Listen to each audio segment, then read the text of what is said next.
Assalamualaikum warahmatullahi wabarakatuh. Ketemu saya lagi dengan Sentot Janinto di Caranya DNIKS. Nah, biasa kita masih ngobrol tentang SDGs. Nah, sekarang tamu saya agak luar biasa nih. Pak Profesor Ahmad Sarmidi.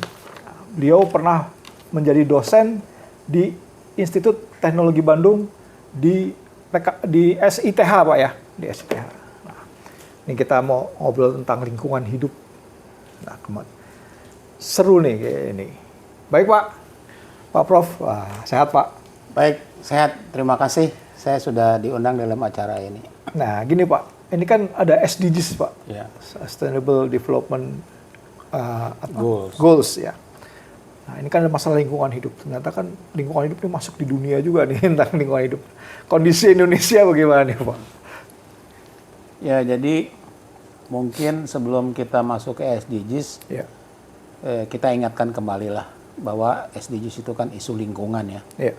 Isu lanjutan sebetulnya dari lingkungan. Jadi isu lingkungan itu kan yang utama itu adalah di awal 70-an itu setelah Club of Rome itu ya. Ya. Bahwa orang punya kesadaran bahwa yang namanya perusakan lingkungan, terutama tentang pencemaran misalnya, itu adalah suatu hal yang nyata gitu loh, mengganggu kehidupan bumi dan ujung-ujung kepada orang. Jadi awalnya itu bukan kepada orang ya, orang melihat bahwa dan itu adalah aktivitas daripada orang. Jadi aktivitas orang yang mengganggu kepada keseimbangan alam, ya. Kelestarian lingkungan, konservasi, dan akhirnya itu berdampak kepada orang sendiri misalnya, kan gitu ya. Ketika kerusakan itu tidak bisa lagi ditolerir gitu ya, diadaptasi oleh manusia yang hidup di lingkungannya atau di bumi itu. Awalnya kan seperti itu. Maka muncullah gerakan-gerakan lingkungan di dunia atau juga lokal. Nah, di Indonesia kan itu dengan nyata tahun 78 dibuatlah Kementerian Lingkungan Hidup dan Kependudukan waktu itu. Ya, awalnya memang pelingkungan itu digabung dengan kependudukan karena itu dua hal yang nggak bisa dipisah. Lingkungan itu berasal daripada orang. Orang itu kan persoalan demografi, kepadatan, perilaku dan segala macam. Jadi buatlah Kementerian Lingkungan Hidup dan Kependudukan dan Lingkungan itu tahun 78. Nah, sudah itu berkembang. Nah, di dunia sendiri, konsep-konsep yang lahir sejak awal 70-an itu juga mengalami perkembangan. Kalau di Indonesia itu berkembang sekarang jadi Kementerian Lingkungan Hidup dan Kehutanan, yaitu cuma secara organisasi saja. Tapi di dunia kan isu lingkungan ini berkembang pesat juga, merambah ke dalam sektor-sektor yang sebetulnya kalau lingkungan itu fisik ya, environment, ekosistem seperti itu. Tapi kan dia masuk ke dunia sosial, ke dalam si ekonomi, ke dalam si pembangunan secara umum. Nah, intinya pada suatu saat memang lama diskusi terjadi konflik ya antara pendekatan-pendekatan yang ekologis lingkungan itu dengan pendekatan-pendekatan yang ekonomis ya, yang melihat buat kesejahteraan manusia. Itu kan debatnya lama, itu debatnya lama sendiri. Nah, institusi-institusi yang dibentuk sesudah itu sebetulnya berusaha juga tentang ilmunya ya, untuk bagaimana menggabungkan antara ekologi dan si ekonomi ini supaya dia menghasilkan sesuatu yang tidak kontraproduktif lah, kan gitu ya. Nah, salah satu dari kesepakatan antara pendekatan ekologis dan ekonomis ini bersepakatlah orang bicara tentang kata yang sekarang nggak bisa ditolak oleh siapapun, nggak bisa ditolak ya, harus diterima, yaitu kata sustainability, keberlanjutan. Jadi bukan saja orang harus bilang bahwa alam itu harus ada seperti apa adanya, harus dijaga, dikonservasi, tapi orang juga harus bicara tentang bagaimana si konservasi itu, menjaga alam itu tetap bisa mendukung kesejahteraan manusia yang pada suatu kondisi kedua-duanya tidak saling meniadakan atau tidak negatif. Artinya masuklah kita ke konsepsi sustainability itu.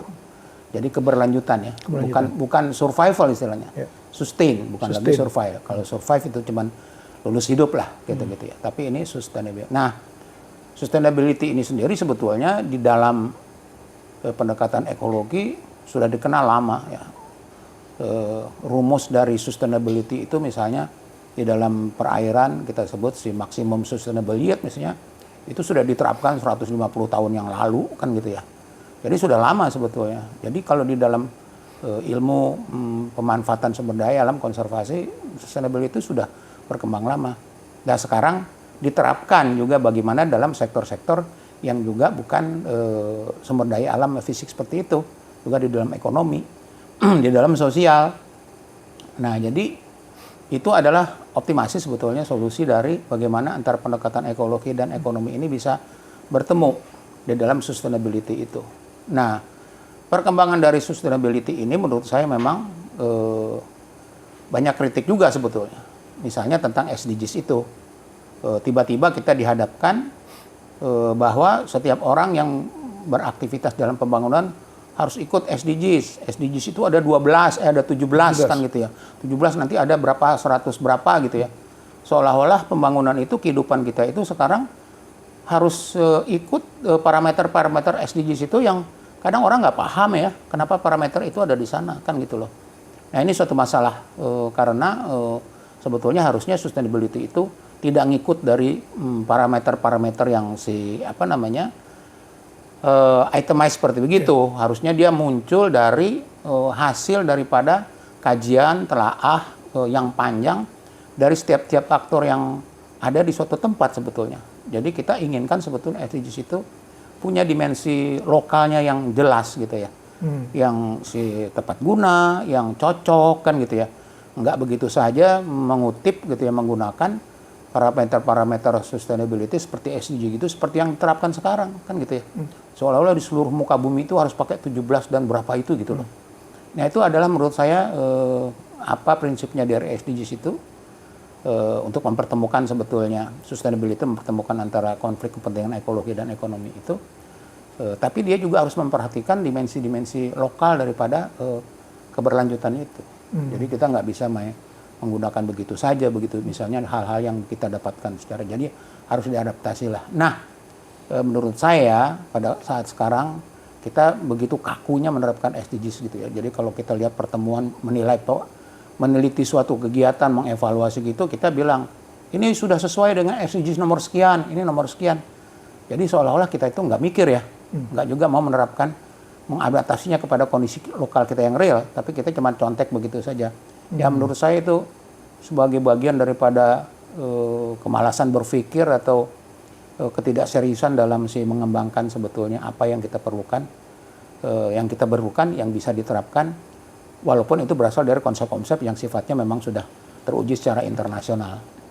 Begitu menurut saya. Iya. Nah Pak, konteksnya kalau kita masuk nih, kita ngomong SDGs Pak. Nah, kan tentang lingkungan hidup nih Pak. Nah lingkungan hidup sebenarnya Indonesia gimana nih Pak? Ya, lingkungan hidup kan ini sebetulnya terus terang aja, lingkungan hidup itu berasal dari literatur saintifik ya, literatur saintifik. Jadi Indonesia mengadopsi gitu, terbawa dari isu-isu lingkungan itu yang mulai ada tahun 60 itu ya, mulai dari bukunya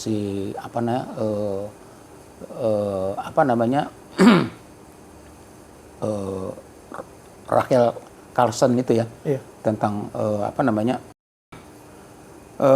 musim semi yang menakutkan itu kan gitu ya. Kan mulai dari situ orang diingatkan dengan isu-isu lingkungan. Tadi sudah katakan tentang pencemaran apa segala macam. Nah, lalu di Indonesia sendiri kan ini berkembang masalah lingkungan ini. Termasuk tadi saya sampaikan tahun 78 tiba-tiba ada Kementerian Lingkungan Hidup. Seperti itu. Dan ini sebetulnya suatu respon yang baik dari bangsa Indonesia ya seperti itu. Nah, tapi di lain pihak kita lihat bahwa persoalan-persoalan lingkungan hidup yang ada itu mungkin lebih banyak yang tidak terselesaikan ya daripada yang selesaikan. Jadi kalau ditanya itu kenapa, ya kita harus kembali, masalah lingkungan itu berasal dari orang ya. orang Indonesia itu karena jumlah penduduknya sekian, gitu ya, kebutuhannya meningkat, sementara pemenuhan kebutuhan itu tidak bisa dilaksanakan dengan baik, makanya terjadilah masalah lingkungan. Jadi masalah lingkungan itu banyak yang tidak bisa dipecahkan. Bahkan dari hari ke hari, karena upaya penanggulangannya itu tidak memadai, sementara kerusakannya terus bertambah, kita lihat beberapa masalah yang dengan kasat mata kita bilang dari waktu ke waktu kok nggak mengalami perubahan ya. Saya kasih contoh misalnya tentang sungai misalnya, kan gitu loh. Itu ada Sungai Citarum di Jawa Barat, panjangnya 290 km sekian. Itu ada sekitar 18 juta penduduk yang hidup bergantung kepada Sungai Citarum itu, ada 1.200-an desa di situ. Di sepanjang Citarum itu belasan anak sungai yang ada di sana, liwat di 13 kabupaten. Artinya apa? Dia mencakup suatu dimensi kehidupan yang luas sekali. Sekitar kira-kira 600.000 hektar. Tapi tiba-tiba orang kita, saking kita nggak aware ya, nggak ngeh gitu lah sama kondisi itu, karena kita dari hari ke hari sudah terbiasa dengan kerusakan itu. Tiba-tiba Sungai Citarum itu divonis 2 kali itu ya oleh lembaga internasional sebagai sungai yang terburuk di dunia, terkotor di dunia. Lalu apa kata bangsa kita mendapatkan itu? Mulailah kita pontang-panting kan misalnya gitu. Saya nggak akan mau bicara bagaimana Sungai Citarum itu ditangani sekarang gitu ya. Tapi saya hanya mau menunjukkan bahwa bagaimana kerusakan lingkungan itu sedemikian rupa tiba-tiba menjadi suatu hal yang tidak bisa dipecahkan. Ya, siapapun akhirnya nggak bisa pecahkan. Jadi Citarum yang sudah mulai rusak itu sudah dibuatkan rencananya sejak tahun 88 sampai hari ini tidak ada satupun program yang bisa efektif. Kan gitu ya. Ada masalah di situ, ada masalah banjir, ada masalah sampah, ada masalah limbah, ada masalah kesehatan, ada masalah kerusakan lahan, ada 12 masalah yang hari ini ditangani misalnya. Tapi pada saat ini saya menunjukkan bahwa kerusakan lingkungan itu sedemikian rupa sehingga tidak bisa ditangani. Seolah-olah kita bilang, lalu apa yang kita lakukan terhadap lingkungan hidup selama ini? Ya kita harus berani bilang bahwa kita tidak efektif menangani masalah lingkungan itu dengan segala macam keterbatasan yang ada. Kalau excuse ya bisalah kita bilang karena ini, karena itu, karena keterbatasan. Tapi nyatanya masalah lingkungan itu hari ini itu baru masalah sungai, belum masalah yang lain-lain kan, misalnya pencemaran laut misalnya gitu loh, kerusakan terumbu karang misalnya seperti itu. Jadi masalah lingkungan di Indonesia itu menurut saya tidak bertambah baik gitu ya penanganannya itu, tapi kondisinya bertambah buruk gitu ya. Nah ini menunjukkan sebetulnya upaya kita secara positif ya, upaya kita menangani masalah lingkungan itu masih jauh. Lalu kalau saya turunkan misalnya kita kembali kepada pengelola-pengelola lingkungan di daerah, di tingkat kabupaten misalnya, kalau kita tanya bagaimana mereka menangani lingkungan itu, ya jelas mereka serentak mengatakan bahwa lingkungan itu bukan prioritas dalam pembangunan mereka. Bukan prioritas. Kalau lihat aja anggarannya kan kecil sekali. Lihat aja petugasnya, bukan ahli lingkungan, kan gitu ya. Kita lihat aja program-program yang dia buat, itu sangat kecil sekali. Mungkin kalau dibilang prioritas, nggak akan sampai nomor 5, mungkin prioritas nomor berapa gitu loh. Ya kan gitu, itu nyata real ya, itu nggak bisa ditolak. Saya udah bicara banyak pada daerah, selalu mereka bilang, kami nggak punya uang, lingkungan bukan prioritas pembangunan. Karena prioritas pembangunan tetap ekonomi. Sementara ekonomi itu juga nggak bisa dicapai ya, karena banyak. Nah, itu adalah contoh bagaimana memang masalah lingkungan ini tidak menjadi prioritas di dalam pembangunan si daerah. Walaupun di pusat ada kementerian segala macam, tapi kalau kita lihat yang makro, kerusakan hutan, kerusakan laut, kerusakan lahan, kerusakan udara misalnya begitu, kan kita tidak bisa mengatakan bahwa lingkungan itu kita tangani, kita tanggulangi dengan benar atau menghasilkan sukses yang sebetulnya diinginkan. Jadi itu catatan saya kalau tentang lingkungan hidup sebetulnya kita masih jauh, kita masih harus perlu usaha-usaha yang signifikan.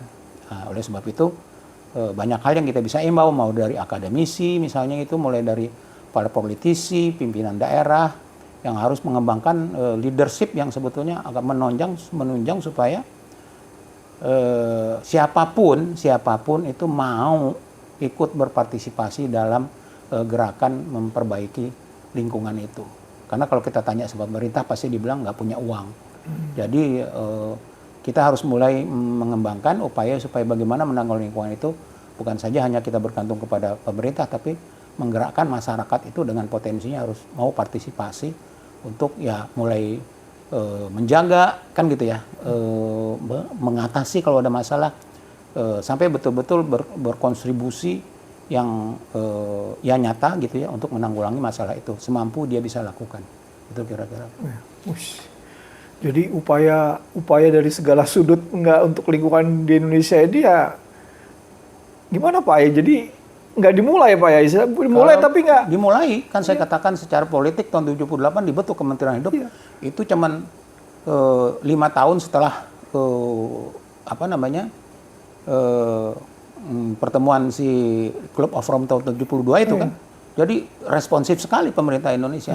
Tapi kalau kita lihat hasilnya, kan gitu ya. Kerusakan lingkungan itu bukan bertambah kecil ya. Kerusakan hutan, kerusakan pantai, kerusakan sungai, udara, kan apa segala macam. Jadi boleh dong kita mengatakan, boleh dibuat berbagai alasan, tapi kenyataannya kita lihat sehari-hari masalah lingkungan itu bertambah besar. Artinya apa? Artinya apa? Kita tidak menempatkan lingkungan itu sebagai prioritas sebetulnya dalam pembangunan kita. Cuman kita ribut aja terus, gitu ya. Di atas kertas doang. Di atas kertas.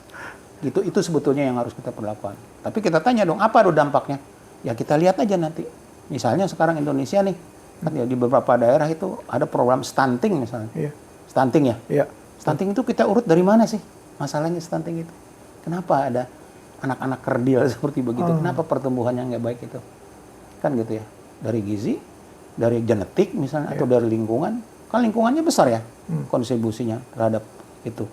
Misalnya seperti itu. Jadi apapun hal yang sebetulnya nggak bisa dipecahkan sekarang, coba kita cari ada hubungannya nggak dengan masalah-masalah lingkungan. Karena dia terjadi dalam jangka waktu yang panjang ya, kan, bukan seketika. Itu masalahnya. Dia akan berdampak pada misalnya pencemaran, misalnya logam berat. Itu kan terjadi akumulasi ya di dalam tubuh organisme dan tubuh orang. Itu kan tidak terjadi seketika. Dan itu berdampak kepada keturunannya dan segala macam. Kayaknya kita belum pernah deh bicara itu yang serius gitu. Wah keren. Ya, nggak pernah tuh kita belum bicara tentang itu. Cuma starting by proyek doang. Nah, kita cuman lihat itu sebagai ya obyeknya. Ya kalkulasi sederhana. Tapi kan itu juga nggak selesai.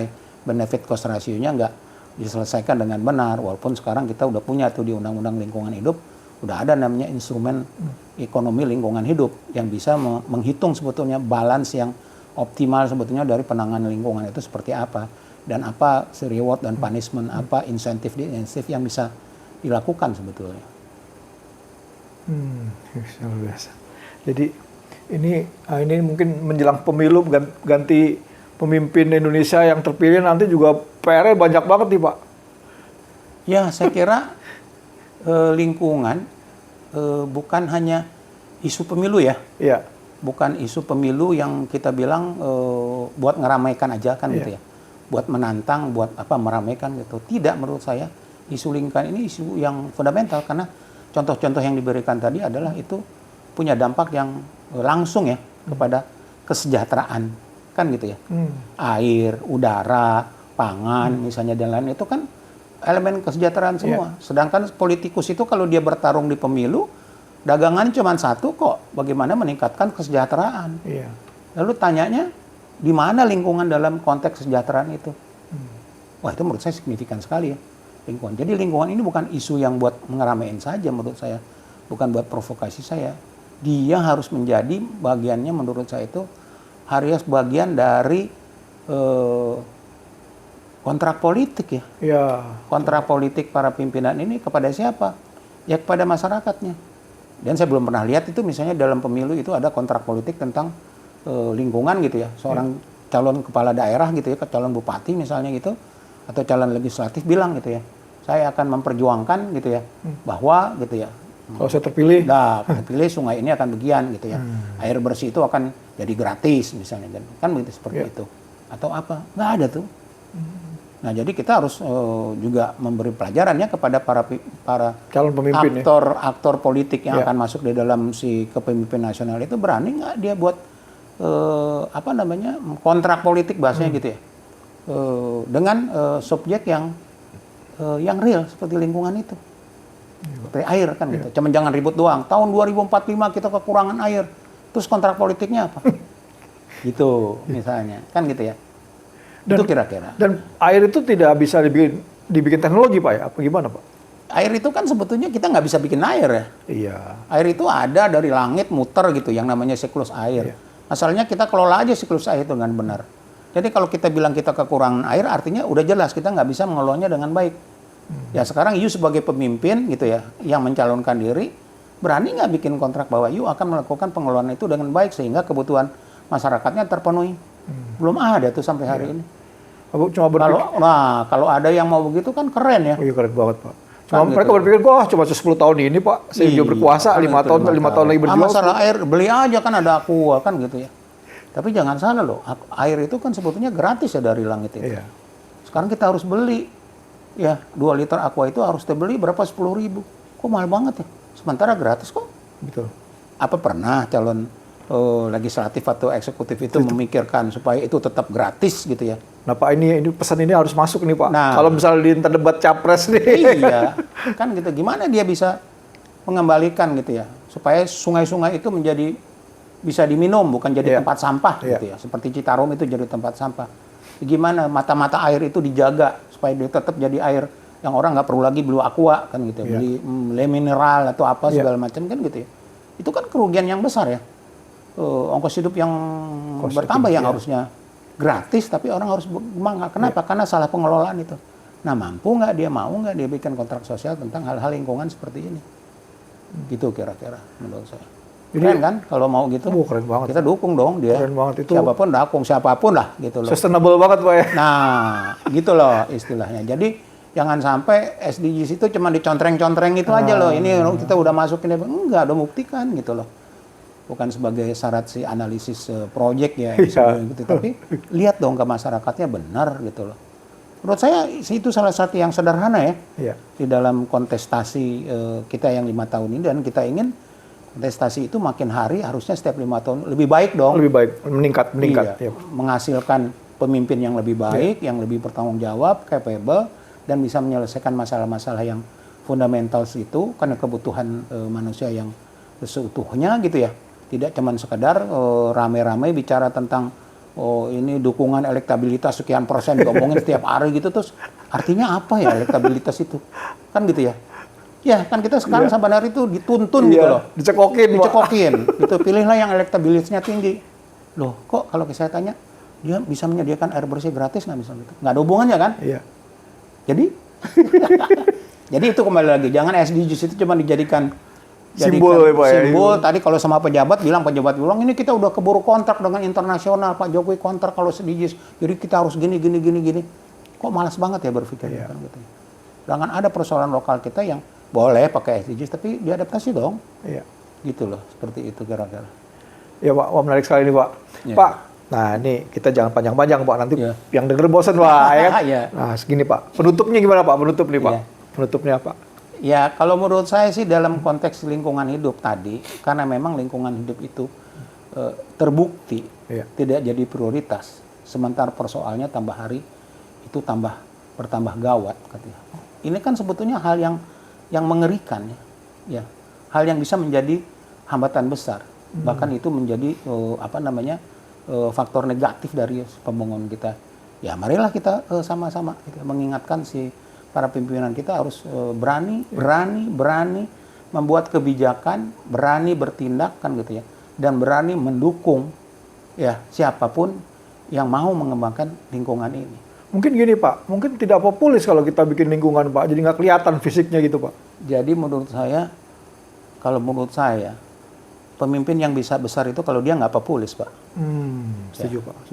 Kalau dia sekedar populis kan dia cuman kosmetik. Jadi kosmetik kan jadi bedak dia, buah bibir istilahnya itu. Tapi apa yang dibibirkan itu? Betul, Pak. Dia harus berani gitu ya, untuk tidak populer, untuk tidak apa gitu ya.